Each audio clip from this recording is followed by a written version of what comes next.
ദൈവതിരുനാമം മഹത്വപ്പെടട്ടെ. ഏവർക്കും ശുഭദിനം ആശംസിച്ച് ഇന്നത്തെ ചിന്തയിലേക്ക് പ്രവേശിക്കട്ടെ. ഹൃദയം ദേവാലയം എന്ന പ്രസ്താവന ഏവർക്കും സുപരിചിതമാണ്.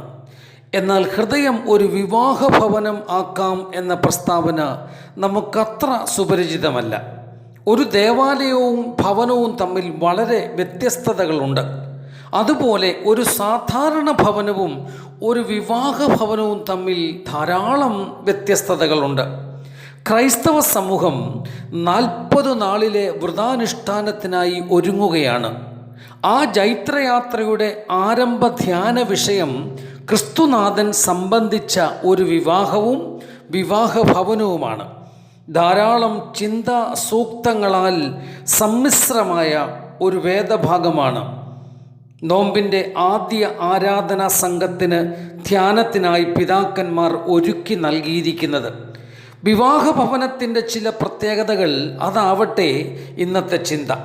വിശുദ്ധ യോഹന്നാൻ തൻ്റെ സുവിശേഷത്തിലെ 2-ാം അധ്യായം ചമയിച്ചിരിക്കുന്നത് വർണ്ണശബളമായിട്ടാണ്. ബന്ധുജനങ്ങളും ചാർച്ചക്കാരും വിശിഷ്ട അതിഥികളും അയൽക്കാരും കൂട്ടുകാരും മണവാളനും മണവാട്ടിയും നടത്തിപ്പുകാരും അടങ്ങുന്ന സന്തോഷദായകമായ ശബ്ദം പുറപ്പെടുവിക്കുന്ന ഒരു ഭവനം. അതിൽ പിണക്കമില്ല, വലിപ്പ ചെറുപ്പമില്ല, പിറുപിറുപ്പില്ല, പരാതിയും പരിഭവവുമില്ല, ശത്രുതയും അകൽച്ചയുമില്ല, ഞാനെന്നോ നീയെന്നോ വ്യത്യാസമില്ല. സാഹോദര്യത്വവും സ്നേഹവും ഊഷ്മളമായ കരുതലും സ്നേഹം സ്ഫുരിക്കുന്ന കണ്ണുകളും തേനിറ്റു വീഴുന്ന വാക്കുകളും തോളോട് തോൾ ചേർന്നുള്ള പ്രവൃത്തികളും ഒപ്പം പ്രകാശത്തിൻ്റെ ഗർഭാലയമായി പരിലസിക്കുന്ന അന്തരീക്ഷവും ആ ഭവനത്തിൽ ഉണ്ട്. വാസ്തവത്തിൽ ഇതല്ലേ നോമ്പുകാരൻ്റെ ഹൃദയം? ഇതല്ലേ അവൻ്റെ ജീവിത ശൈലിയാകേണ്ടത്?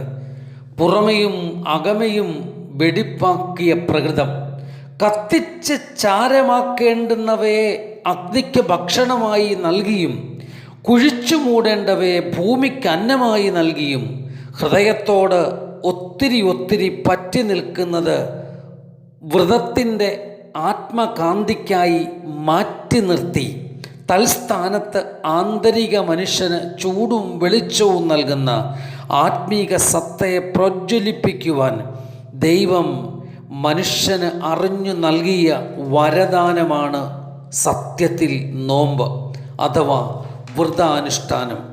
നമുക്കും ആയിത്തീരാം ആ ദിവ്യാനുഭവം.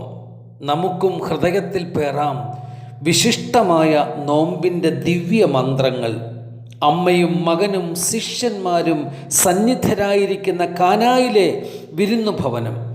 നമുക്കും ഒരുക്കാം ഹൃദയത്തിൽ സ്നേഹവായ്പുകളുടെ, അനുകമ്പയുടെ, കരുതലിൻ്റെയും താഴ്മയുടെയും അനുസരണത്തിൻ്റെയും വിനയത്തിൻ്റെയും വിധേയപ്പെടുത്തലിൻ്റെയും ധന്യതയാർന്ന ആത്മനിമിഷം.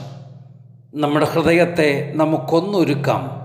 നമുക്കും ആ ഭവനത്തിലേക്കൊന്നു പോകാം. അവിടെ എന്തുണ്ട്? അവിടെ നിന്ന് നമുക്കെന്ത് ലഭിക്കും? അവ നമ്മുടെ ഹൃദയത്തിൽ ആക്കുവാൻ നമുക്കും സമർപ്പിച്ചു കൊടുക്കാം. നമുക്കും ഒന്നിച്ച് പ്രാർത്ഥിക്കാം. പരിശുദ്ധ നോമ്പേ, സമാധാനത്തോടെ വരിക. ഏവർക്കും ശുഭദിനം. നന്ദി.